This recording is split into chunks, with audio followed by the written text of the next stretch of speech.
Greetings, gamers. I'm blood-curdling Bedroth. And I'm spine-tingling Shootkapow. And you're listening to our Halloween 2020 special episode of Very Good Music, a VGM podcast. Hi.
Hello again, everybody, and welcome to episode 4 of season 2 of Very Good Music, a VGM podcast. A father-son road trip through the wide world of VGM, featuring video game music from the past, the present, covers, remixes. Just VGM in general. Yeah, VGM in general. So, how you doing, son? Good. It's only been about a week since we recorded our Ninja episode with The Messenger, but we have some special things coming up that I wanted to build in a little time to prepare for, so we'll get a few episodes in the bag. We've already recorded next week's episode, which is going to feature your sister, Dusklight, talking about one of her favorite games of all time, Undertale. Mm-hmm. Kind of a nice post-Halloween episode. It's actually going to come out closer to Halloween, but it's after Halloween, so, you know, by the rules of the old number guessing game, that doesn't count as a Halloween special. So I might be a black mage for Halloween. And I might be staying home and passing out candy if we do that this year. I don't know if trick-or-treating is going to be a thing in COVID world. In some ways, it's the scariest Halloween of either of our lifetimes. But anywho, back to more bright and cheerful things. Shootkapow, what series did we decide to talk about for Halloween this year? Oddly enough, we are talking about Kirby today. Yes, we are. His Steve copy ability looks adorable. Yes, it does. Still so hard to believe that Steve from Minecraft got into Super Smash Bros. Ultimate. On the one hand, I feel like it's about time. On the other hand, I kind of feel like part of me had just assumed at this point it would never happen. I was actually in the chat with several of the guys, and we were throwing out that it would probably either be a new third-party rep that, everybody was throwing around Crash, is that was going to be who it was going to be. Ed was adamant that it wasn't going to be anyone from Sony or a PlayStation exclusive. He actually thought it would be somebody from Zelda because of the whole, Breath of the Wild, Age of Calamity. Hyrule Warriors Age of Calamity coming out soon. That would have been really awesome. I would have loved to see Impa from Age of Calamity in there, or I actually had any of the champions. I had a moveset concept for a 4 champions thing where you could switch between all of them. That would have been really cool. But yeah, I actually thought it was going to be Rillaboom, because I still think they're going to put a Gen 8 Pokemon in there. Yep. And he's the obvious choice. But no, Sakurai kind of came out of left field like he almost always does, and somewhat begrudgingly, it seemed, gave us Steve and Alex and Zombie and Enderman and a bunch of costumes and stuff. There's a pig costume. Man, that Bomberman costume looks amazing. Bomberman. Looks really People are good. going to be so annoyed about the Travis touchdown one. Why? Because they wanted actual Travis to be an actual fighter. Yeah, that would be really cool, but it is nice at least that Sakurai's throwing a bone like he did with Sans and Cuphead. Yeah. But we're way off topic. Yeah, enough about Smash that I was about to say. Yeah, one quick disclaimer from last week. Obviously, when we were talking about it was about time for Sakurai to announce a Smash character, we had no idea that less than a week later he would, out of the blue, announce that Smash character. So, yeah, we didn't know. But we're prophets. Yeah, so this... Except we were talking about it as if we didn't know it had happened. Like, we'd been living under a rock for the past week. Because when the show came out, Tuesday after it was announced, we were still like, I wonder who the next fighter's going to be and when they're going to announce it. It's about time for them to announce another one, isn't it? I still can't wait for whoever the next one's going to be. But anyway, back to Kirby. Why did we decide on Kirby? Well, when I first started the podcast, I already had kind of a running list of episode ideas I thought would be cool, and one of those was just going to be titled Nightmare Fuel, which is the title of this episode, because Kirby's first big bad after King Dedede was the Nightmare. That was actually the track we played in with, was the battle against the Nightmare from the end of Kirby... Nightmare in Dreamland. Nightmare in Dreamland, yes, which is a remake of... Kirby's Adventure. Kirby's Adventure. A game I've played some of, but haven't beaten yet. Oh man, it's one of my all-time favorites. In fact, I think that you actually picked Butter Building on the your favorites from my favorites episode. Yeah. Yeah, it's one of my favorite games of all time. It's fantastic. And the fight against the Nightmare was really cool. It also started the sort of legacy of there being at least one shooter stage in a Kirby game, which is kind of weird, but it happens all the time. I don't know if any of the songs we're playing tonight happen in a shooting sequence. Shukapow is going to be doing a little bit of on-the-spot research for me. This game, though, was pretty cool in the way of a lot of Game Boy Advance remakes. It kind of made things a little bit easier than they were in the original game. I actually liked the visual style. Some people thought it wasn't as quite as cheerful as the original, but it kind of matched some of the styles that we saw in like Superstar and The Amazing Mirror and some of the other games from around that time. Nightmare in Dreamland came out in 2002. Like almost all of the games we're featuring tonight, it was developed by HAL and published by Nintendo. This was composed originally by Hirokazu Ando, one of several names we're going to hear over and over again tonight. And interestingly enough, all three of them featured on the sound team for Nightmare in Dreamland. The sound chief for the game was Shogo Sakai, who composed several of the soundtracks for the games we're featuring tonight. And Ando was joined by longtime collaborator Jun Ishikawa and sometime collaborator Tadashi Ikegami on this game. I'm not sure how they all were involved in implementing the sound, or if these three latter gentlemen were named because they were the original composers, or sound people, or what. But Shogo Sakai was kind of the head honcho for the sound in this game. And yeah, we're going to be hearing several of those games over and over again tonight. How does Kirby fit for a Halloween episode, Shukapow? I mean, he's a little pink puffball who's very bright and cheerful, and doesn't really want to do anything except hang around, be lazy, and eat cake. Yeah, and, play with his friends sometimes. He doesn't really ever seem to do much unless Dreamland gets threatened, or somebody steals his dessert. So you go through the game, and you fight these enemies, and, there's some cartoon violence and stuff, but nothing really, scary. Until the final boss. We're going to talk a little bit about our experiences with the games that we actually have played on the playlist tonight.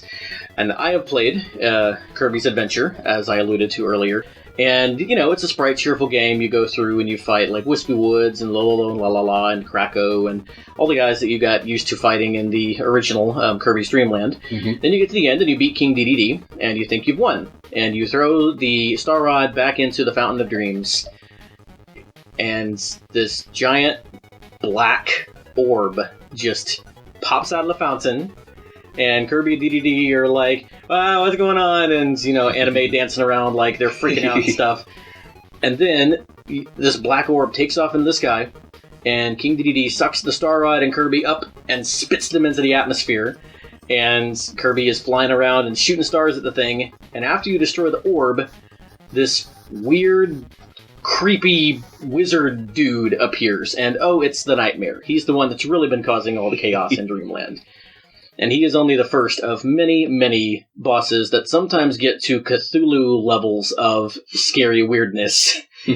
Speaking of which, Shukapow, what are we going to be playing next? Right, next up, we have Versus Marx from Super Smash Bros. Ultimate. Which was your idea. Yep. I was going to play the Superstar version, and you thought, no, let's play this one. And I'm actually glad you did. There are like 3 official versions. There's the Superstar, Superstar Ultra, and then this. Yeah. And I'm glad you picked this one, because when we come back, we're going to talk a little bit about the song and about the arrangement for Smash. And there's another name that doesn't appear anywhere else on this list, but he appears in most of our episodes, so it's going to be pretty cool to talk about him. But for now, let's listen to the song.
And that was Versus Marx from Super Smash Bros. Ultimate.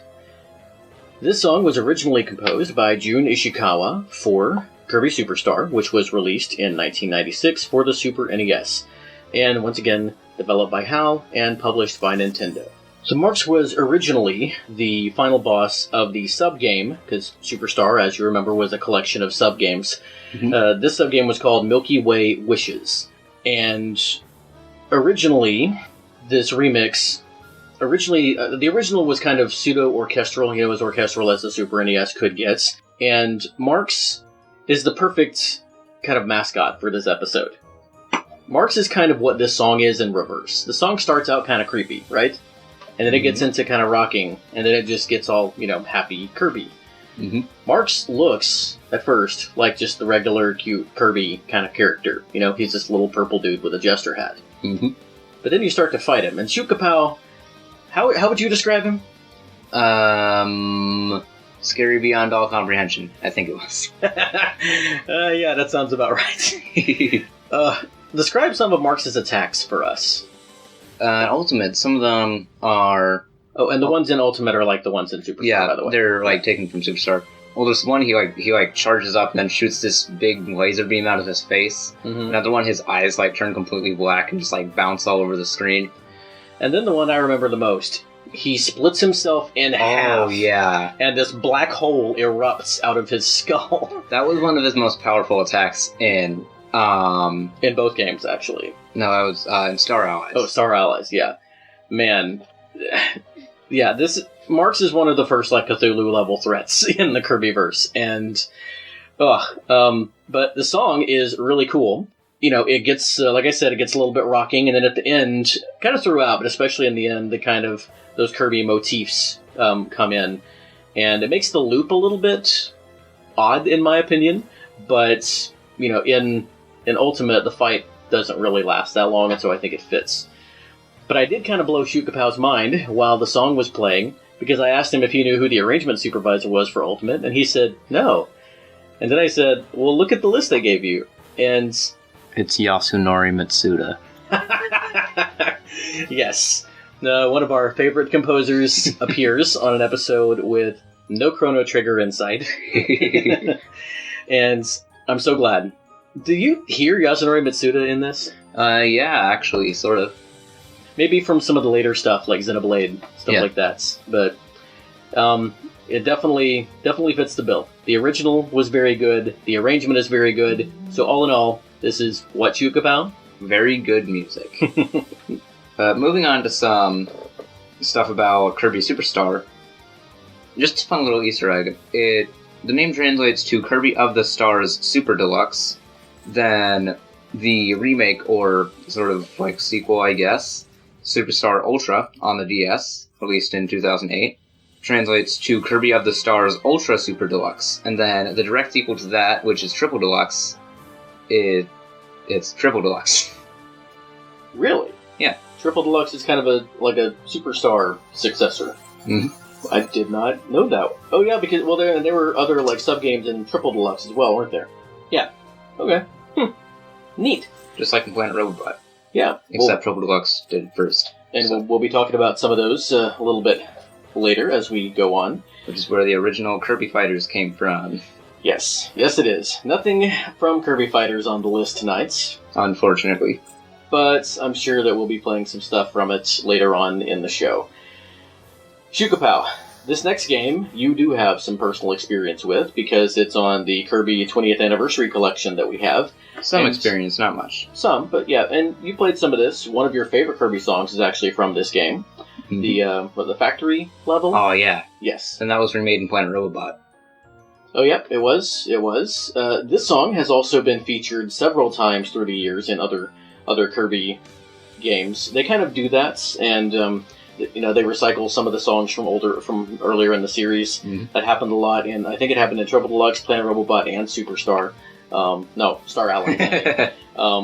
There was a super long soundtrack because a lot of them are either remakes or just repeats of earlier tracks in earlier games. But they always do bring something new to the table. And I think the fact that Ishikawa and Ando are both involved in so many of the games through the years, it's fun to hear how the Kirby sound evolves, but doesn't really change. Like, it's one of the most consistent sounds in video game history.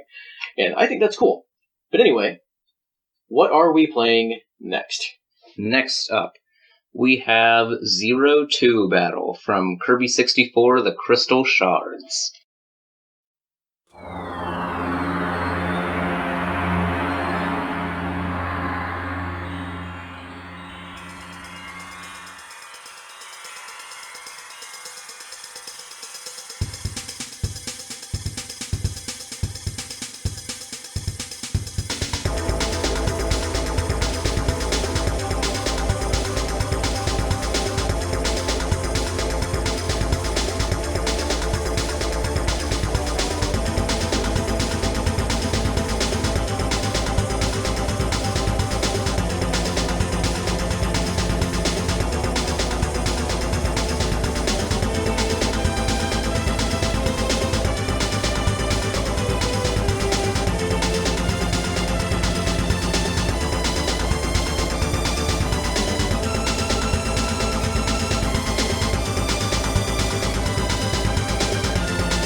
Well, gamers, Oh, man. it's a Halloween episode. You should have known you were in man. for some unsettling stuff.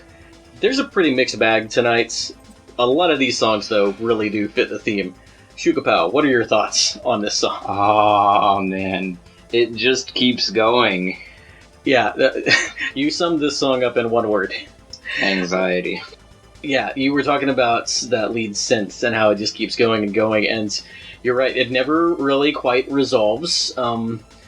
And that percussion line it's steady and driving, but that lead string synth is just slightly behind the beats in the way that it moves and changes, and this whole thing, just from top to bottom, the chord structure, the rhythmic structure, everything is just unsettling. And why is that fitting for this boss fight?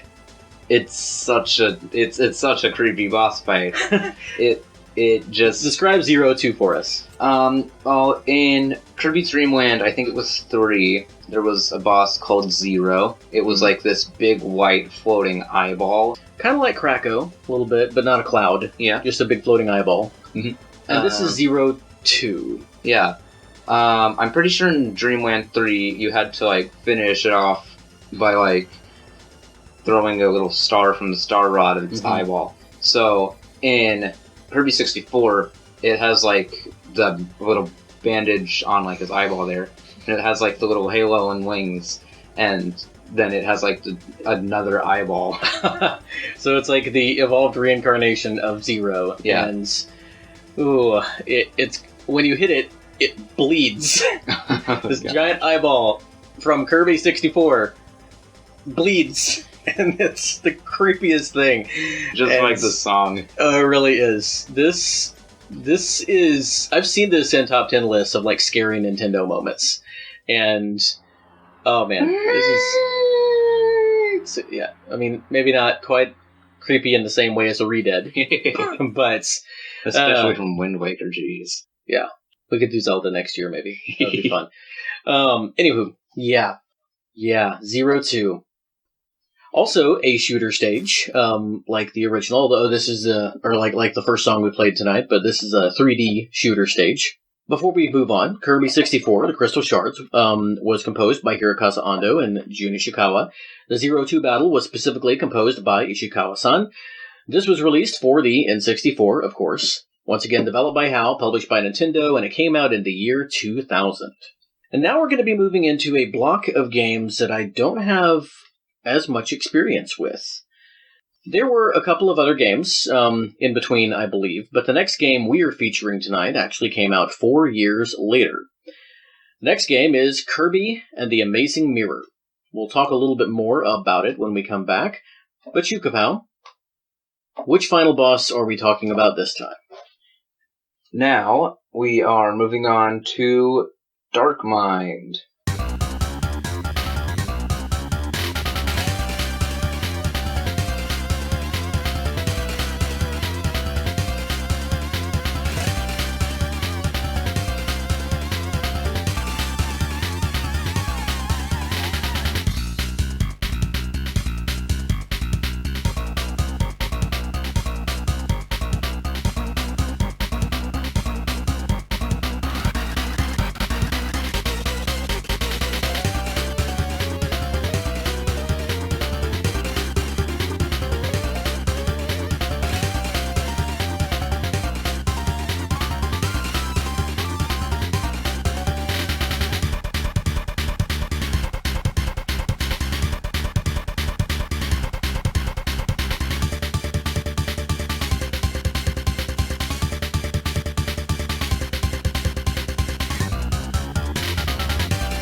And that was Dark Mind Final Battle from Kirby and the Amazing Mirror. This was released on the Game Boy Advance, developed once again by HAL, published by Nintendo, released in 2004, and from everything I could find online, this soundtrack was actually composed by one of two gentlemen, or possibly both of them, Hironobu Inagaki and Atsuyoshi Isemura. This is the only Kirby game on either of their records. They are just listed as sound. They also worked on, looks like for a development studio called Dimps that was involved in this game. They worked on some of the Sonic games, Sonic Rush, Sonic Advance, and Hironobu Inagaki also did some work, I noticed, on a Saint Seiya game, which we featured one of the Saint Seiya games on our Horoscope episode. What did you think about this song, Shukapow? You made some observations about it that I think would be interesting for you to share with our gamer audience. Well, it's very good. The beginning startup section, you can sort of see it's a lot like the startup to the normal boss theme. Oh yeah, the Kirby boss theme. And then you compared it to Gen 5 music, which that's high praise from you. Pokemon Gen 5, that is. And interesting because this is GBA, that's DS. There wasn't a huge jump in sound, but GBA is one of the more maligned systems for sound design and just sound quality in general. There are a few exceptions to that. Mother 3 comes to mind, but this is a little bit of an odd Kirby game. It plays a little bit like some of the games in Superstar. I've only played a little bit of it. I think you said you haven't played any of this one? No. Okay. Basically, near the beginning, you're Kirby, and there's some kind of strange attack going on Dreamland, and Meta Knight flies into this mirror to go and protect Dreamland. When you follow him, you find him fighting a Dark Meta Knight, who I think is just called Dark Meta Knight. And he is going to be coming back here in a couple of songs. We're actually going to feature a couple of not Meta Knights, but similar to Meta Knight. We'll talk a little bit about that when we get there. But you go through the game, you go through these mirrors into various different worlds, and you find out that the final boss is from a parallel universe, and he wants to take over Dreamland's universe. And this final boss is Dark Mind. And you and I were talking, we never played the game, but we think Dark Mind is Dark Meta Knight. I don't know, we're not really sure. But we also watched Terminal Montage video. Yes, Terminal Montage does these animated humored videos. He has several about Kirby games, but he also has like something about Yoshi's Island, something about Super Metroid. He has a something about series where it's really over the top, farcical, crazy animations that are summaries of games. Some of the characters are in Rivals of Ether. Really? Speedrunner Mario and Speedrunner Link. Wow. Yahoo! You've watched a lot more of these than I have. Yep. Well, maybe we'll throw a link to his channel in the YouTube notes. Don't re-upload his stuff though. His like notice thingy in his intro, it says, "Please don't re-upload any of my stuff." Yeah, that makes sense. You want credit, you want watches, you want ad revenue for your own stuff. He obviously puts time into this, so yeah. It's the kind of looks bad that you have to like work at to make something look that bad but not actually be bad. Mm-hmm. It looks like it's a sloppy sort of animation edit, but it's really actually it's pretty well done. So, but we are going to move away from the GBA. We will take one more detour back to it here in a moment, but we're moving on to the Nintendo dual screen system called the DS. Yay! And we're also going back to Ishikawa territory. I'm not actually sure if this next track was composed by Jun Ishikawa or Tadashi Ikegami. The Nintendo Wiki let me down in this case. But it is in contention for one of my favorite tracks of the night. It sounds really different. It sounds really good. And what am I talking about, Shukapow? What song are we going to be playing next? Next up, we have Drawcia Sorceress from Kirby Canvas Curse.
And that was Drawcia's Sorceress from Kirby Canvas Curse, composed by either Jun Ishikawa or Tadashi Ikegami for the DS in 2005.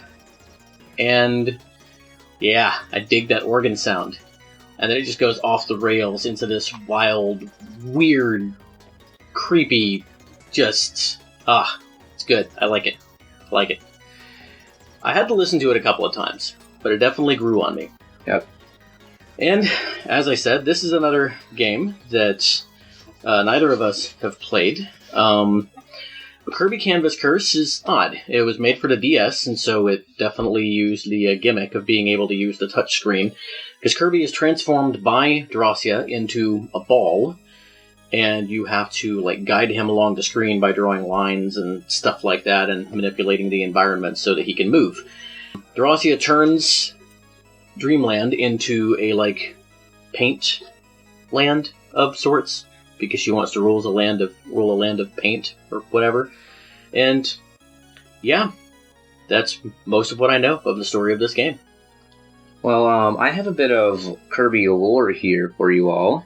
There's a boss in Kirby Triple Deluxe called Paintra, and if you go into the pause menu and read the description, it says, "There was once a painting said to depict a pair of sisters separated at birth. It slept unnoticed in a painter's studio for countless years before it came to life and vowed revenge on the world." This painting is Drawcia and Paintra, and they are the pair of sisters. Oh, yeah. I did read that Drawcia came out of a painting originally, but that's cool. So they're referring back to this in Triple Deluxe. Yeah. There's a lot more consistency in Kirby lore than I gave credit. But Drawcia, like a lot of bosses, especially after this point, has two forms. The second form is Drawcia's Soul. We did not feature that one because I thought this one was kind of a cool change of pace from the other tracks. The way that we picked the tracks tonight is that we listened actually to every single Kirby final boss. Now, not all of these tracks are going to be for final bosses. We're actually going to feature a couple coming up that are not, but several of them are, but we listened to them, and then I kind of let Shukapow decide between multiple tracks in the same game, unless the music in the game was just so good that we had to feature more than one, which a couple of games, especially later in the series, definitely fit that bill. Yeah, Drawcia's Soul is horrifying to look at. You should definitely look her up. She kind of looks like a pink and yellow Cacodemon. It's horrifying. It's horrifying to look at. You should definitely look at her. Looks like it's like one of those old things where, it smells horrible. Here, smell it. But now she looks like a pink and yellow Cacodemon from Doom, almost. It's really, it's Kirby creepy, man. It's Kirby level creepy. But one of Kirby's longtime rivals is Meta Knight. And he's kind of intense. He's intimidating. He's not really scary in a Halloween kind of way, though. But there were a couple of iterations of him that I thought were a little bit scarier, maybe, than base level Meta Knight. We've already talked about one of those, so let's go ahead and feature him. We're going to backtrack just a little bit. For the most part, we're going in chronological order tonight. We're going to make a couple of exceptions, though, for these next two tracks. Also from Kirby and the Amazing Mirror, which came out in 2004. Shukapow, what is our next song? Next up, we have Dark Meta Knight Battle.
All right, and that one actually knocked off Drawcia Sorceress. So far, this is my favorite track of the night. That was really good stuff. To me, that sounded more like a Final Battle theme than even the Darkbind theme did. What are your thoughts, Shukapow? Oh man, that sounded it was very it was. I used the word intense to describe Meta Knight. This song is intense. Yeah. To me, it was kind of confusing because of the time signature. I thought it was in 12/8.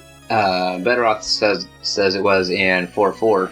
Which 12/8 is kind of like 4/4. I mean, when you do the math, you know, you can make it make sense. But I did hear that it's like da da da da da da da da da da da. Of course, that could just be 6/8. Yeah. But the phrases did sound more like 1, 2, 3, 4, and so yep. But good point. It was definitely intense, definitely fast moving, and I think it definitely fits Dark Meta Knight from what I know of him as a character. Dark Meta Knight also shows up in Star Allies, doesn't he? I think so. Yes. I think he's one of the friends that you can bring along. One of the update ones.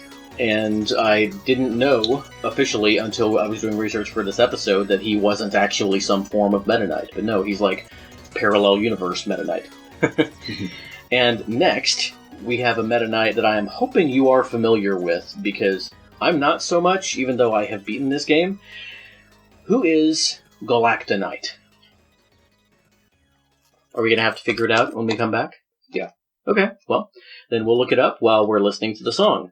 From Kirby's Return to Dreamland, released in 2001 and composed by Jun Ishikawa. Oh man, this is the theme for Galacta Knight. Oh man, I remember this battle.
Oh man, and that was Galacta Knight from Kirby's Return to Dreamland. Oh man. That song is amazing. It's even more intense.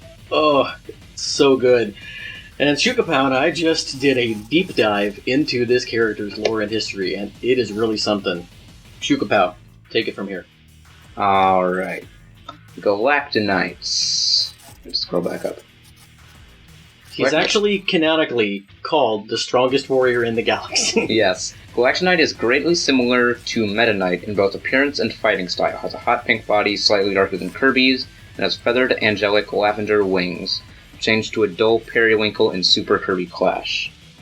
And originally had dark red eyes and wore whitish platinum armor. Basically, he was originally summoned in Kirby's Superstar Ultra. Yeah. To fight Meta Knight at the end of Meta Knight going through all the minigames in the game as the final boss. Yeah. He was summoned through space and time because he's apparently been sealed away multiple times because he's so powerful, but he can't be destroyed. What did you find out about him from Smash? Throw him back into the fires from whence he came.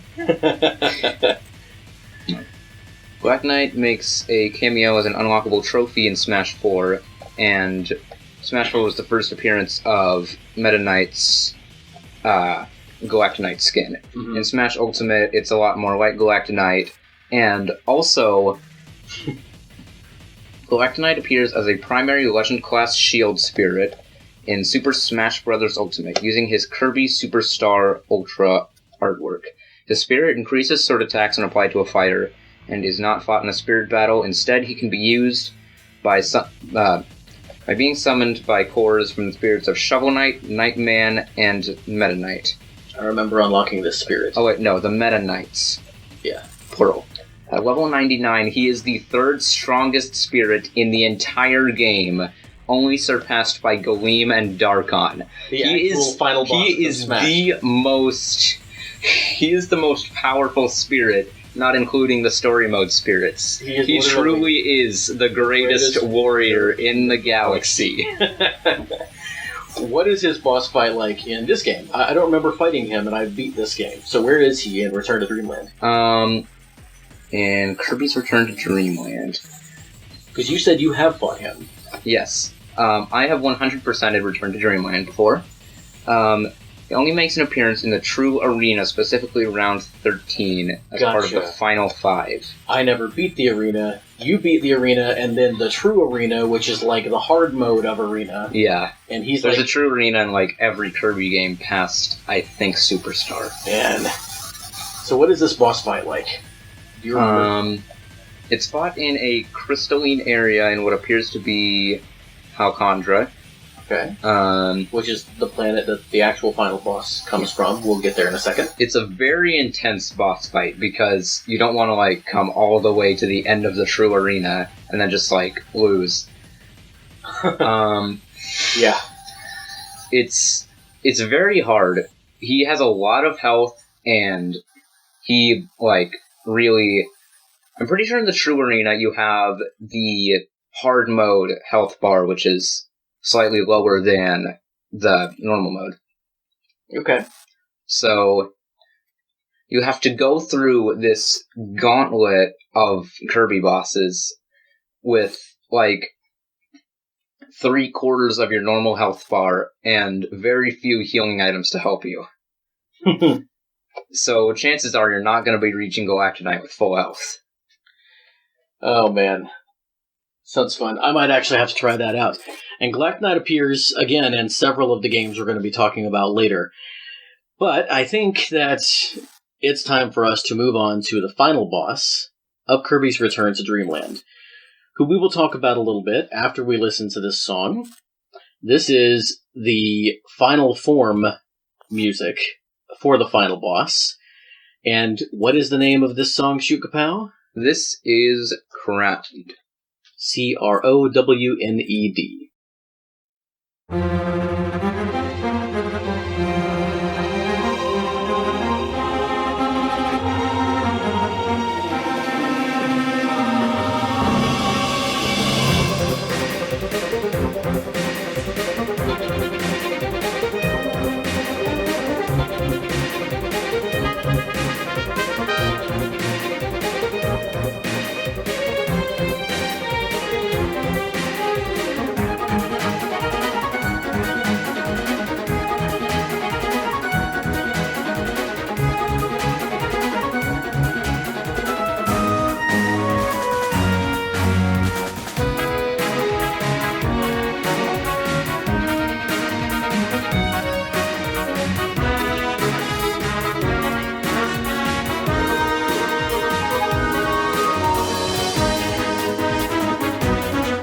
Level 1, Cookie Country. Level 2, Raisin Ruins. Level 3, Onion Ocean.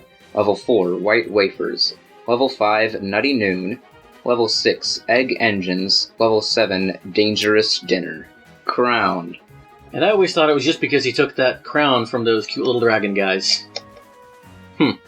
Neat. Do-do-do-do-do-do-do-do. So those were the connected. names of all the levels, and of course the first letters spell Crowned. Magolor. I'm just going to sum it up, and then I'm going to let Shukapow gush a little about this game, because, as we mentioned last week on the episode with The Messenger, this is Shukapow's favorite Kirby game to date. Magolor is a really great Kirby villain in the tradition of Marx, because he starts out as this cute little guy who seems to fit into the Kirby universe, and he's in trouble because his planet has been taken over by these evil, dragon guys who kicked him out, and he needs your help to get back and regain his crown. And so you go through these worlds, and his ship actually serves as the lore Star Cutter serves as your base of operations, and he's like your ally through this whole game. Then you get to his planet, which is called what? Halcondra. Halcondra. And which is where the Galacta Knight boss fight is set. Yes, Halcondra. And you get to the end and you find Landia, which is 4 dragons, but they share one name, apparently. I don't understand. But anyway, and one of them is wearing the crown that supposedly they stole from Magolor. So you beat them. And he gets the crown, and he starts acting all crazy and evil and stuff. Insert Demon Elmo voice here if possible. Yeah. Shukapow's friend RJ apparently has a really great voice for Magolor. So, we weren't actually able to get it for the episode, but maybe for a future bonus or something we can get him saying some of Magolor's lines. But Magolor, again, in the tradition of Marx, I think Marx started out seeming like he might have been an okay guy in Superstar, but then you find out he's the boss. Magolor is the final boss of this game. And he is, like Marx, who I think he also alludes to having met before in the game. There's actually a stone transformation in, I think, Triple Deluxe, where it's Magolor and Marx just hanging out. That's funny. But yeah, I think he has a throwaway line in the game that's alluding to him having met Marx.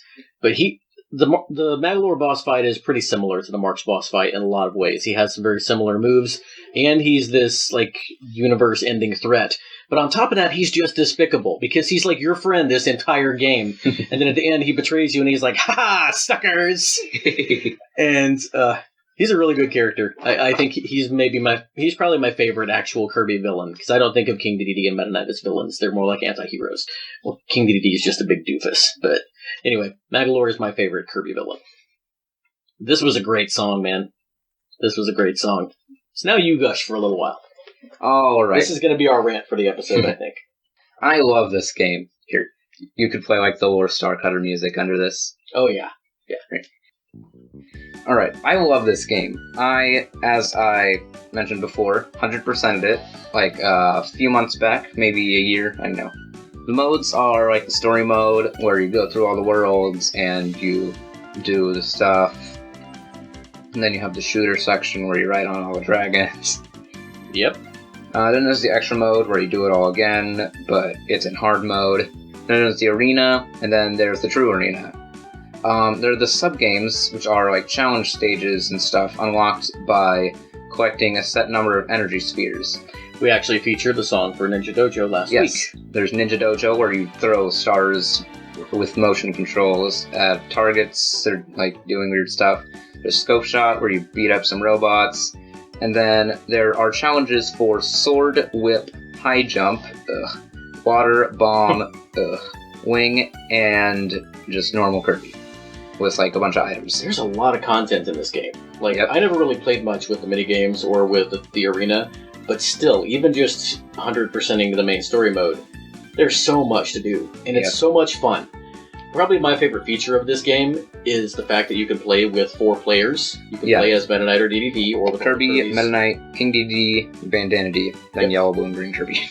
Yep, this is the debut of Bandana D, one of your favorite Kirby characters. Yep, Bandana D for Smash. Canonically called Bandana Waddle Dee, but, I like Bandana D.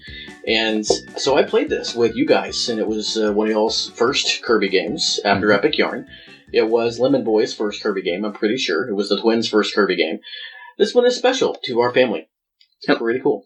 Oh, Crowned was, it is the theme for the Magolor Soul battle, and Return to Dreamland. Galacta Night was composed by Jun Ishikawa. This song was composed by Hirokazu Ando. So, kind of cool double shot of both classic Kirby composers. And once again, the game came out for the Wii in 2011, was developed by HAL, and published by Nintendo. Before we move on, Shukapao, anything else about this game? Yes. Return to Dreamland has 23 copy abilities, 4 of which are new. I think some of them I can rule out. Beam was one of the first ones in one of the modes in Superstar. Pretty sure the flying ability is a new one. Yeah, Wing is new. Ninja is probably new. I think so. Water. Water is new, yeah. Yeah, water is new. Then I think Needle. No. Crash? No. No, Crash was... Plasma? Spear? Spear. This one doesn't have plasma. Whip. That's Spark. Whip. Whip Is new. Whip. Okay, Whip is new. Yeah. Then the rest are Beam, Bomb, Crash, Cutter, Fighter, Fire, Hammer, High Jump, Ice, Leaf, Mike, Parasol, Sleep, Spark, Spear, Stone, Sword, Tornado. Fighter. I said Fighter. Fighter before Fire. Then this one had super abilities, which were in specific areas of the game. Yep, there was Super Sword, Super Hammer, Super Fire. Flare Beam, Grand Hammer, Monster Flame, Snow Bowl, and Ultra Sword, which is Kirby's final Smash in Smash Ultimate. Yep. And for all of these copy abilities, you had challenges where you could earn bronze, silver, or gold, depending on how well you did. Well, not you all also of them. got to unlock a special challenge called Smash, Oh, yeah. which gives you Kirby's Smash abilities. Was Smash in this one? Yes, it was. Oh, it was. Yeah. Okay. I remember it. Yeah, because so... Well, that wasn't the challenges were Sword Whip, High Jump, Water, Bomb, Wing, and Item, where you just played with normal Kirby and did all the item stuff. I swear that you had challenges for all of them. Anyway, but this was a great game. Great game. For anybody now let's who's... go to the most exciting portion, the anti-piracy section. What? There's an anti-piracy section of the fandom wiki. Okay. Let us not go there. It is a silly place.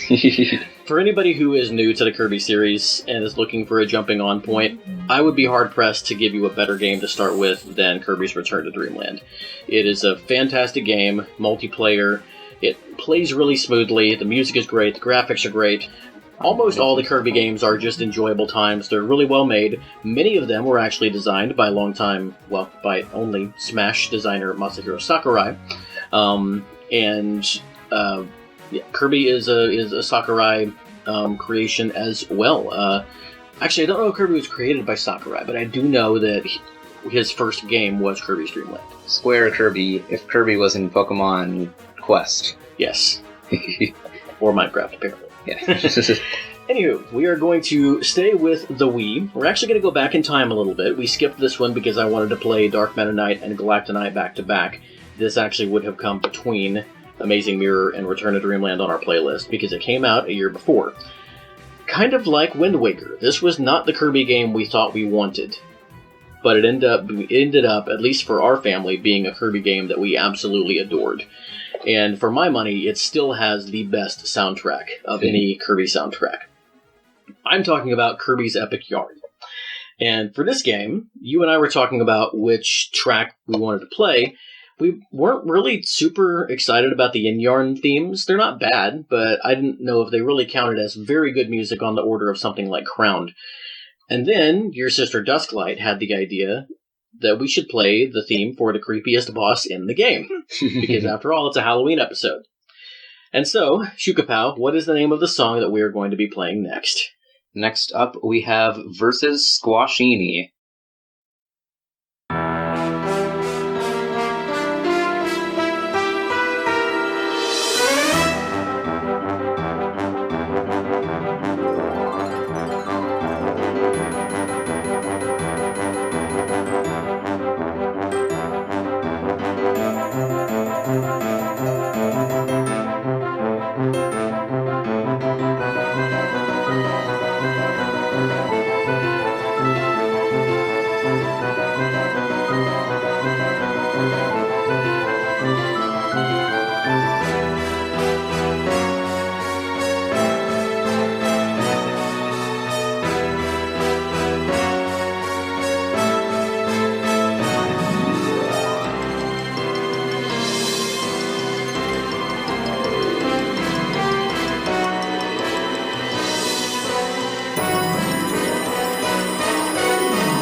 And that was Versus Squashini from Kirby's Epic Yarn. Wow. Composed in 2010 for the Wii by Tomoya Tomita. This title was published by Nintendo, but developed jointly by Goodfeel and HAL. Before we talk about the track, because I'm going to let Shukapow take that, we are also joined for this segment by Dusklight. my daughter Dusklight's, kind of a preview for next week's episode, where she'll be joining us to talk about Undertale. Yeah. Because she loves Epic Yarn. It's her favorite Kirby game. Yeah. So, but before we talk about that, I want to talk a little bit about Goodfeel. This is a company that was started up. I don't actually know if it was started up by former Konami members, but many former Konami members left Konami to work for Goodfeel. One of those members was Tomoya Tomita, who left and joined Goodfeel in 2005. Before that, he was a Konami composer. He worked on Castlevania, he worked on Goemon. He was actually the sound director for Mystical Ninja starring Goemon on the N64, which we talked about last week. He composed for Castlevania Dracula X, Legacy of Darkness, and Circle of the Moon. And, yeah, a couple of other high notes. Animaniacs in 94, which had a really good soundtrack. That was a Super NES game that I actually enjoyed quite a bit. And he adapted the sound of the show really well.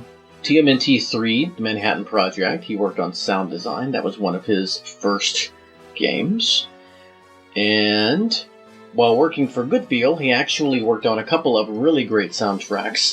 Kirby's Epic Yarn, also notably Wario Land Shake It, which has amazing music, and Yoshi's Woolly World.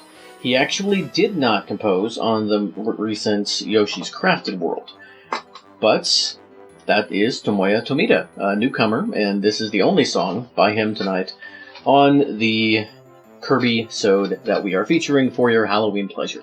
Alright. So, Dusklight, tell us a little bit about this fight. What is it like to face Squashini? It's spoopy. And why did we pick this instead of the Yin Yarn battle when Yin Yarn is the big bad of Kirby? Because he's a pumpkin and he's Halloween-y. He's a Halloweeny. And plus this music is just better than Yin Yarn's music. Yin Yarn's music isn't bad. There's not really any bad music in this game. It's my favorite Kirby soundtrack. Squashini is spoopier and better. Yes. This is a really good song. It's very strong. What do you think makes this song spooky? Sorry, spoopy. Spoopy. You kids. Well, the piano parts. Oh yeah, the yep. Yeah. Mm-hmm. Kind of that brass, like womp womp womp womp. I think the way I described it while we were talking, while the song was playing, is that it sounds like it could be a chase scene in Nightmare Before Christmas. Yeah. So it's got a little bit of that Danny Elfman vibe. What is it like to actually fight Squashini? So, what happens is you walk into...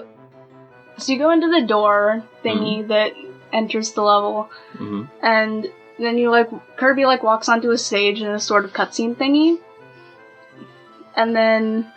The cutscenes in Kirby's Epic Yarn. This ground feels funny. It feels like pants! You did it! You got the magic yarn! Which happens 8 times, and you have to... at least you can skip the cutscenes. I still think they should add Prince Fluff in this mesh in some way, shape, or form. Come on, at least make him an assist trophy. Yeah, Anywho, Squashini. Kirby walks out on the stage and... So he walks on the stage, and below it, there's these seats with some yarn bottle Ds. Mm-hmm. And, Gosh, this game is so adorable. Anyway. It is. And then the least adorable part of the game happens. Because this giant pumpkin demon descends from the ceiling. Yes. Oh, well, the curtain rises, right? Yeah, the curtain rises, and then Squashini comes down from the ceiling, and he's this yarn pumpkin guy with a cloak. Yep. And, so then there's with all Kirby bosses, you have to Kill him. Yeah. You have to catch things and turn them into yarn and then throw them at him.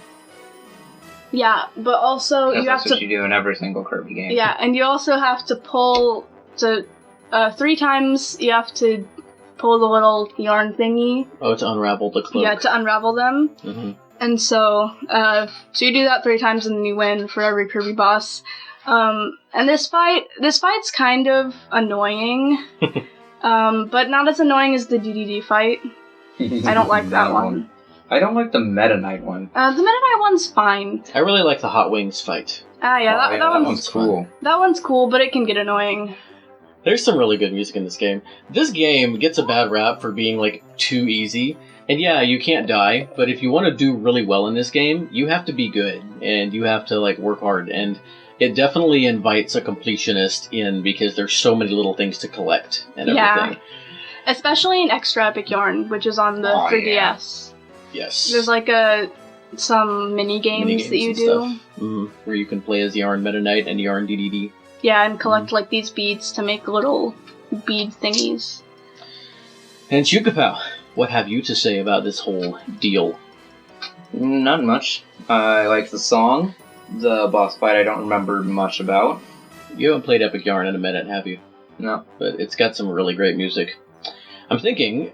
So Shukapow and I were talking a little earlier, and I think we are going to extend this season out a little bit further. We were talking about ending it in December and then just having a, like, January to June season, then a July to December season. But I kind of like the idea better of having, like, a fall-winter season from September to February, and then a spring-summer season from March to August. And so I think we're going to do that. We'll probably throw in a holiday episode around the end of December, and I have a perfect track from Kirby's Epic Yarn to bring then. I've been trying to get it played on holiday episodes for years, and nobody plays it, so... And yes, Dusklight is mouthing at me that she knows what it is. Another thing while we were talking is Dusklight said, I never really stopped to enjoy the music in Epic Yarn before, and I gave her a look like, what? It's the best part of the game. It is, but like, what I meant is that I listened to the music and I liked it, but I never like actually focused on the music. Well, so, you like, also haven't played this in a while. Yeah, I played it like a couple months ago, I think. Really? Yeah, and then I haven't played it since then. All right, I think it's time for us to bid adieu to Dusklights. Thank you for joining us again. Go away. Okay, bye-bye. Bye. Okay, I love you, bye. Sound effects, clap, clap, clap, clap. And close the door. Thank you. All right, well, that was fun. And now, we're going to head into a part of the show I think you will be kind of excited about. Kirby Mass Attack. I just did a last-minute shuffle around of things. And yeah, the reason you'll be excited about Kirby Mass Attack and the game we're playing following that is because we are entering a block of music composed by the one and only Shogo Sakai. Ah. Yeah. What did Shogo Sakai compose? Mother 3. Yes. And other stuff. We'll talk about that a little bit when we come back. But I think we're actually going to double up on a couple of different songs from Mass Attack and kind of play these together back to back. We are going to begin with Bad Nightmare, and then lead right into the final boss. So from Kirby Mass Attack, here's a double dose of great music by Shogo Sakai.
Kirby Mass Attack, released for the Nintendo DS on October 10th, 2011. So good timing there. Also my birthday. And developed by HAL, published by Nintendo, and composed by Shogo Sakai. Yeah. All right. I definitely heard his style in there. Mm-hmm. Yep. Some of that organ, some of the big orchestral, big timpani stuff. And yeah, this was some pretty spooky music. I think that this kind of little area with the Squashini and these two songs is fitting for Halloween. What do you think? Yep. What do you think? In the Bad Nightmare, obviously the siren noise was kind of the spooky part. I really enjoyed the final boss song, though. I thought that was really well composed. Yep. Nice use of the limited DS instrument library, I think. You could tell that the woodwinds were woodwinds. Again, you could tell the timpanis were timpanis. And this game is weird. There is this evil wizard guy named Necrotius who shows up and splits Kirby into 10 copies of himself. And you kind of have to manipulate them around the screen to do stuff, and it's weird. I feel like the Kirby DS games kind of tried too hard to fit into the gimmick, and they're not traditional Kirby games. But from what I've heard, these games are pretty fun in their own rights. This one had quite a few sub-games in it as well. One of them is called, I'm not even sure exactly how to say this, Strato Patrol or Strato Patrol EOS. And I don't know much about it at all, except that the final boss of this game is Nightmare, the Nightmare Wizard from Kirby's Adventure. And that is where the Bad Nightmare boss music comes from. So, you've never played this game, have you? No. Do you have anything else to say about the music? Not really. Okay. Alright. Well, don't worry, folks. He will have a lot to say here in just a couple more songs. But before we get to those, we are going to move on to the final Shogo Sakai track of the evening. This is from Kirby and the Rainbow Curse, the successor to Kirby Canvas Curse. And there were several good songs in this that we almost went with. Shogo Sakai, again, the sole composer on this game. This was published by Nintendo, developed by HAL for the Wii-U in 2015. And Shukapao, what is the name of the song that we are going to be playing? This is Final Battle versus Dark Crafter.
That was the Final Battle versus Dark Crafter from Kirby and the Rainbow Curse. Shukapao, what did you think of this track? Wow, that was very good. Yeah. Very good music. It sounds like Kirby Final Boss music. It's the only thing that doesn't put it up on the same level as Galacta Knight and Crowned for me. It was a little bit short. But the sound quality on this was just top-notch. And unlike Jun Ishikawa and Hirokazu Ando, Shogo Sakai has as much work in his history as a sound director or sound designer as he does a composer. And I think you can really tell that his attention to detail is really, really good. Mother 3 is one of the best sounding soundtracks on the GBA. And when you see what he can do with the Wii-U instrument set, this was really good stuff. That piano is just great. Not really a scary track, not in a spooky sense, but definitely has that grand, okay, this is a final boss type of feel to it. Yep. Alright, so, what do you think? Shogo Sakai tracks pretty good this evening? Yep. Are you ready to get back into some Hirokazu Ando and Jun Ishikawa? Yeah. Alright, now, Ando, from what I could tell, composed most of the rest of these tracks. We're not really too sure for Planet Robobot or Star Allies. The track credits are not... Well, actually, with those, it's because the soundtracks are so big, and the songs don't have the same names across different media that I could find, so it's really hard to narrow down who did what. So those are all just credited as Hirokazu Ando and Jun Ishikawa. And I like that just fine, because they're a team. They're a pair. They often go together. But the next game we're featuring is probably, I would guess, your second favorite Kirby game. One of your favorite Kirby soundtracks. From the Nintendo 3DS, we're going to feature a couple of songs from Kirby Triple Deluxe, which you've already alluded to a couple of times tonight. Yep. This game was composed, these two tracks specifically by Hirokazu Ando. This game was developed by HAL, published by Nintendo, just like everything else, this time in 2014. Canvas Curse actually came out in 2015. I moved it up a little bit so that we could put all the Shogo Sakai stuff together. But, Shukapao, I think that the music in this game deserves for us to talk about each track separately. What is the first song that we are going to play from Triple Deluxe this evening? First up, we have Moonstruck Blossom, also known as Fatal Blooms in the Moonlight.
Kirby Triple Deluxe.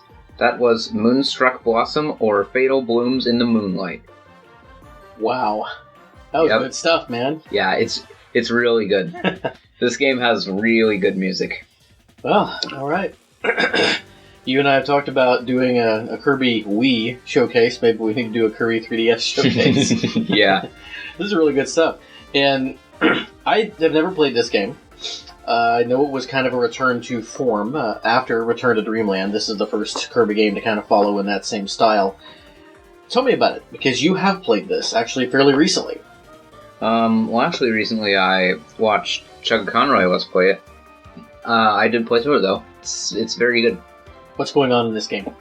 So as I mentioned earlier, it's a direct sequel to Superstar Ultra. So Kirby has just beaten Marx and done all that stuff. So he's in his house, and this like big plant grows all over Dreamland. So stuff happens. The blooms in the moonlight, or like the girl on the plant. Yeah, it's called the Dream Stalk. Okay. So Kirby goes over to King Dedede's castle, which was also sort of like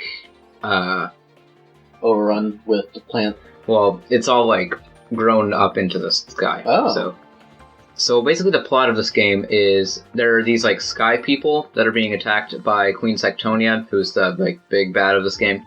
Okay. And so they heard of like this Dreamland hero, and the Sectonians also heard of that. So they flower people like dropped the Dreamstalk seeds. The flower people who live in the sky? Yes. Okay. They think that the hero is King Dedede. So this game is centered a lot on Dedede because Triple Deluxe. Dedede. Not just because it's in 3D. And then there's Dedede Drum Dash. Okay. Yeah, that's quintuple D. Quintuple Deluxe. And Sectonia, is she a bug? Yeah. She's some kind of like bee thing. Okay, so is she from like a different group that like fights the flower people? I think so. Okay. And I think you said somewhere in your research that Queen Sectonia has the most forms and the most songs of any final boss in Kirby? Yeah. Cool. All right. So is this next song that except maybe the final whole thing that Star Allies has. Oh yeah. With the three people, and then Highness, and Highness' second form, then Highness and the three people again, then Void Terminus first form, then the next form, then the one after that. There's like 8 forms. Yeah. But still. Yeah, man. Star Allies. It's not all the same character, so it doesn't count. We'll get to Star Allies in a minute, but so the next song that we're playing is also a Queen Sectonia theme? Yes. And this one is called The World to Win.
Hypernova is an occurrence when a sufficiently massive star collapses. This type of collapse usually produces a black hole, very similar to Kirby's stomach.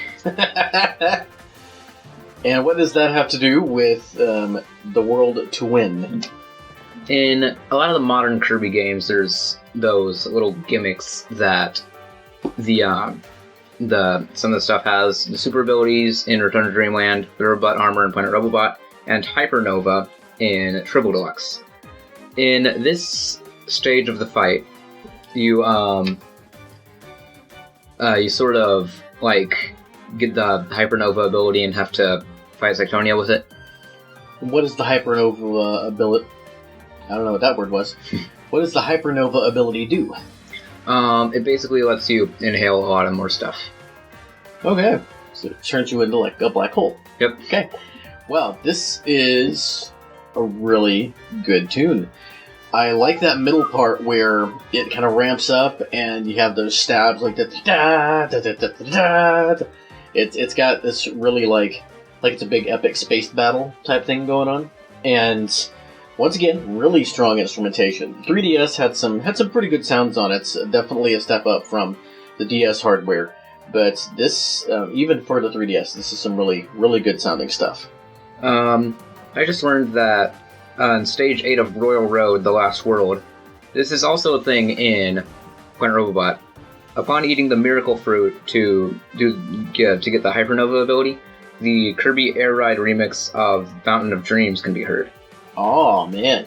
It's also the only extra stage in which Hypernova is used. The extra stages in the 3DS games are whenever you get all the collectibles for a certain level. Yeah, like the bonus level kind of thing. Yeah. Cool. I love Fountain of Dreams. It's so good. There's also a stage like that in Planet Robobot. Pretty sure it's a different theme, but still. Well, speaking of Planet Robobot, I think it's time to go from one 3DS Kirby game to the other. And this next one is another game that you really, really like. You actually played Planet Robobot before Triple Deluxe, right? Yeah. And do we own either of these games? Nope, I borrowed them both from RJ. Okay, cool. All right, well, and... Oh yeah, Kirby also inhales the boss's health bar. What? He inhales the boss's health bar? Yep. But she's still alive? Yep.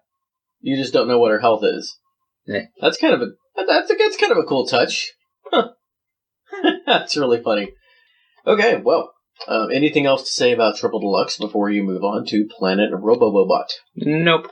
And what is our first song of the evening from this game? We have Mind in a Program, Star Dream Soul OS First Phase. And if I'm not mistaken, I think we can hear a little bit more techno influence on this soundtrack. And this song, I think, is the one that starts out kind of creepy. So let's get into it and see where it takes us.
Kirby Planet Robobot was developed by HAL and published by Nintendo for the 3DS in 2015.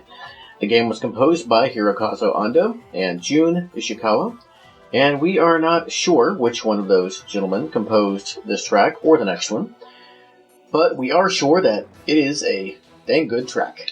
Yep. That definitely took us in some pretty cool places. Tell us, first, Shukapow, a little bit about this game. Kirby Planet Robobot.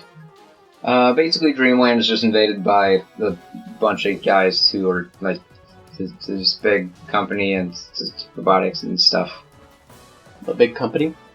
Yeah, it's Hultman Works, I think. Hultman Works. Okay, all right. Oh, and Susie, who we played a couple of weeks ago, is like the secretary or the executive assistant to the president of this company. Mm-hmm. Right. Okay. So Kirby has to go to Planet Robobot, I guess, or the Hultman Company turned Dreamland into Planet Robobot. Okay. Yeah. So he has to fight through all this stuff, and then what is the gauntlet of final bosses in this game like? I assume you fight Susie. Yeah. And then President Hultman himself. Yeah. And then in Meta Nightmare Returns, you fight Galacta Knight, and then this one Meta Nightmare from the other game we talked about earlier tonight. Yeah. Comes back as Meta Nightmare Returns. Yeah. And tell us about Meta Nightmare Returns. So this song is not actually from the main game; it's from a sub game. Yeah. Okay, cool. So tell us about Meta Nightmare Returns. Basically, you just play through the game again as Meta Knight, and you fight all the game. Yeah, it's kind of like the extra mode in Return to Dreamland, except you play as Meta Knight. Okay, cool. And when you play through as Meta Knight, you fight Galacta Knight? Yes. Is that like after the final boss in the original game? In Meta Nightmare Returns, you play through the main game, but as Meta Knight? Mm-hmm. So do you fight Galacta Knight in the regular main game as Kirby? No. Okay, so it's added in when you play as Meta Knight. Yeah. And is it after, like, the main story's final boss, or is it just like a side thing? Is it a different order of stuff? I guess it's like a side thing. Okay, gotcha. But this is not the Galacta Knight battle. This is after Galacta Knight. Yeah. So who do you fight after Galacta Knight? You fight they brought back the big Star Dream thing from Superstar and Superstar Ultra. Star Dream, okay. Gotcha. So this is at least one phase of the Star Dream battle. Yeah. So, really cool. Really cool. So that creepy intro is like, I guess, a cutscene at the beginning where you like see the Star Dream go. Mm-hmm. What does the Star Dream look like? In Planet Robobot, it's sort of like this pocket watch looking thing, like the silver pocket watch with like a face. Okay. Interesting. I'm not sure I would expect that to have such intense music, but it makes sense for like a mechanical based game. You'd be fighting a giant pocket watch, I suppose, in some way. And our next song. Then the OS version is gold. Oh, okay. Okay, Star Dream OS is like an advanced version. Yeah. And is that like a second form or something? Well, the Star Dream Soul OS is the enhanced version in Meta Nightmare and the True Arena. Oh, okay. Okay. Well, man, there's a lot more depth to these games than people give them credit for. Yep. Especially the modern ones. And so, is this like phase 1 of that fight, or the Star Dream OS fight? Mind in a Program? Yes. Okay. And I think that you were telling me a second ago that I also happened to pick phase 2 to follow us up. Supernova. Yep. Okay. Well, from Hypernova in Triple Deluxe, now let's go to Supernova from Kirby Planet Robobot.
Oh man, and that was Supernova from Kirby Planet Robobots. And man, the soundtrack this evening, it just has something for everybody, doesn't it? Yep. It's got some, a couple of maybe kind of slightly goofy things, like the Squashini theme, and then it's got some really big sweeping orchestral stuff, like Crowned.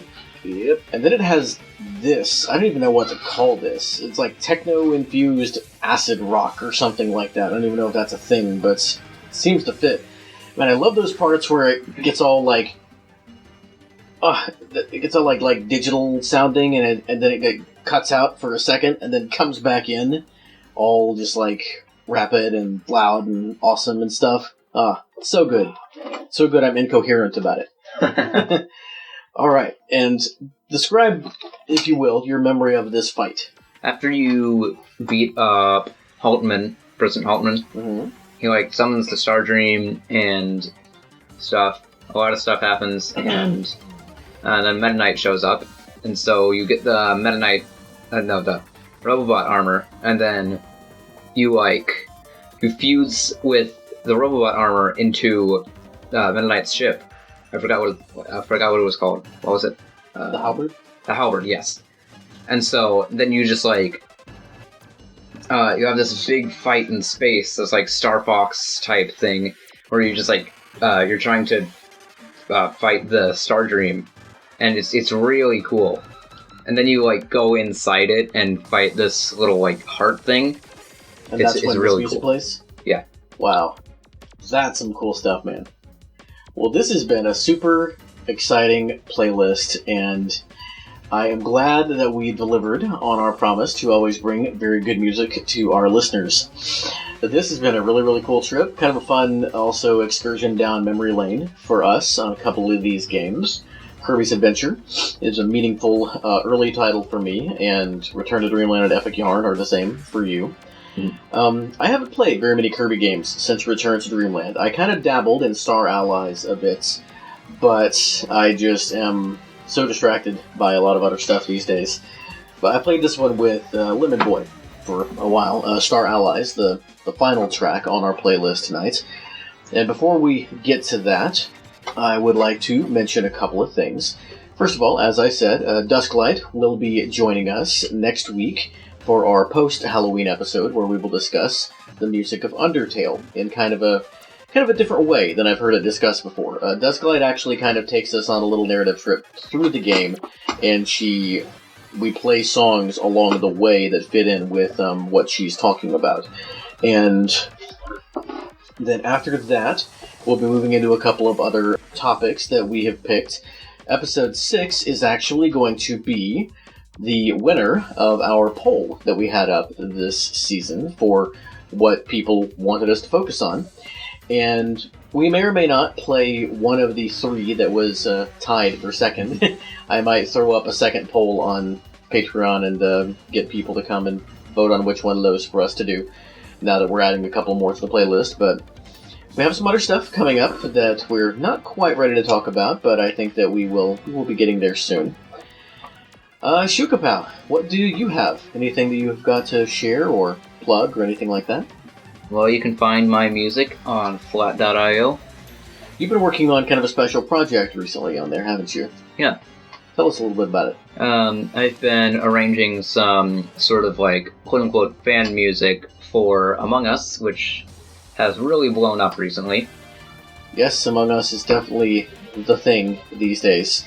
It's all over YouTube. And you said arranging. Are you composing fan music? Yes, composing. Yeah, cool. That's what I meant. Well, that's very cool. And you also recently bought Among Us with some money you earned from your summer school goodness. And yeah, cool. Well, that is exciting. I like that you're writing your own fan music now. So anybody who plays Among Us and would be interested in checking that out, you can go and download that. Maybe try it out while you're playing, see if it fits. Give him some feedback. And once again, where can we find that on the flat.io? Lloyd Irving for Smash. Alright. And, yeah, Lloyd didn't make it this time, at least unless he's one of the last 4 fighters, but we are happy to see Steve in there. Yep. Definitely. And Minecraft Kirby looks adorable and amazing. Yep. Just perfect. And yeah, you can also talk to us. You can find me on email at our, you can contact me by email at verygoodmusicbgm@gmail.com. I always enjoy hearing from our listeners, just, dropping me a line. You can find Shukapow at Shukapow on Twitter. You can also find us on YouTube by searching Very Good Music BGM Podcast. I would also like to give a special shout out to our patrons, Alex, the Messenger, who joined us for an episode last week. That was a really fun one, if you haven't checked it out yet. The Last Rican, who will be joining us in a couple of episodes pretty soon for another fun topic with a special guest. You can check out Alex's podcast, VGM Journey, and The Last Rican's podcast, VGM Fight Club, where I am actually going to be appearing fairly soon. I don't know who won yet, but recently a couple of our friends from the VGM fan world, Nathan Daniels, aka Utopia Nemo, and Carlos, who is another of our patrons and co-host of the Heroes 3 podcast. VGM Fight Club is a fun little show because two VGM fans, podcasters, whatever, two guys or girls will get together and just kind of hash it out over a certain topic in video game music. Utopia Nemo and Carlos are trying to bring the best Capcom titles to the table, with the caveat that they can't use any Mega Man songs. And I'm going to be up against whoever the winner is, and I'll be interested to hear what I'm going to be doing. And finally, also Skeletroy, who we have been using some of his arrangements for some of the show's work. We actually utilized one of his remixes for the preview that you heard announcing this episode. And yeah, go check him out on YouTube. Follow him on Patreon to get access to some of the secondary songs that I've been using for the show. He's just a really, really cool guy, very talented, has a unique take on a lot of this music and the way that he approaches his arrangements. And yeah, you can find all these great people and links in the show notes. I would also like to thank Carlos and Benediah Dishman for our show artwork, and Skeletroy for our theme song, which you're going to be hearing here in just a little bit. And if your family celebrates Halloween, we hope that you have a fun and safe time trick-or-treating. And if not, well, enjoy the rest of October. It's the best month of the year. But, for now, Shukapow, talk to us about Kirby Star Allies. Well, I don't really have much knowledge about this game. It came out fairly recently. You haven't beaten this one. It's not really my favorite. Is it the friend mechanic, or? No, not really. It's just, it gets kind of repetitive. Okay. Doesn't have maybe some of the. Is it maybe what do you think it is? Like the level design or whatever is just not as. No, the level design is pretty good. Music's great. Maybe you're just kind of Kirby'd out after playing Planet Robobot and Triple Deluxe this year. A little bit of time. I will say one of the new powers they added in Star Allies that's really fun is it's like the witch power or something. Oh yeah, you can actually finally eat the little broom enemy, and you. Oh yeah, the sweep. Yeah. But when you dash and jump and use the power, you can actually fly on the broomstick, which is just amazing. That one's a lot of fun. You mentioned that the gauntlet in this game is like one of the longest ones, because Lemon Boy has beaten this game, right? Yeah, I think so. And the final battle is against an enemy called the Void Termina. And I believe what you're going to be hearing, it was a little bit hard to track down specific things, because, like I said, the track titles weren't all named the same thing. But I believe that what you're going to be hearing as we close out the show is the flying phase of the Void Termina battle. As Shukapow alluded, there are a lot of different phases to this, and the Void Termina is one of the biggest, most intense, scariest Kirby villains there has ever been. It is really just, it's beyond a force of nature. It is a force of, like, primordial chaos. And it's a really intense battle. It's really, really cool. One phase is a 3D sort of shooter, like we've talked about a little bit tonight. But the flying phase, I think, it's either when it's flying around and you're having to shoot at it, or it's after you go into the Void Termina body and you're fighting this, like, flying thing inside before you get to the soul in the final phase. But we listened to several of the Void Termina themes, and this was my favorite of the ones that we had listed. So, as we play out, you will hear the flying phase of the Void Termina battle from Kirby Star Allies, which, for the last time tonight, was developed by HAL and published by Nintendo. When did this game come out, Shukaba? Kirby Star Allies was released in 2018. Came out for the Switch. This was composed either by Hirokazu Ando or Jun Ishikawa, Kirby Dynamic Duo. And, we've also heard tonight from Shogo Sakai, Tomoya Tomita, Hironobu Inagaki, Atsuyoshi Isemura, possibly Tadashi Ikegami, and inexplicably also Yasunori Mitsuda. This has been a fun time, Shoot-Kapow. Until next time, everyone, play very good games, be very good people, and keep listening to very good music. Boyo! Yeah!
we've got some special stuff coming up that I wanted to kind of prepare for.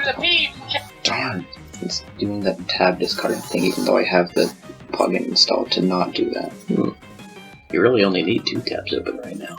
But I have all of the wikis for all the gotcha. Kirby games. I have That's 6 right. Kirby wikis open. Okay, thank you. Thank you, that's cool. Super volunteers. Shout out to PBG, Peanut Butter Gaming.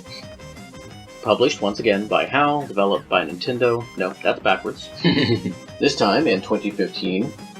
Nope, that's not right. From Kirby. Oh wait, I already said that, didn't I? Yes. Okay. From Kirby. Hold on. I do believe. The The cutscenes in Kirby's. Who seems to fit into the Kirby universe?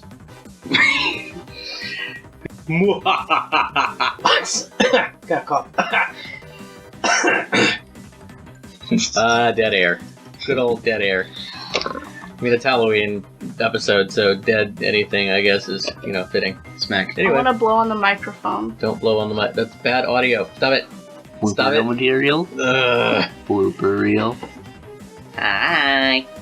Boyo! Yeah.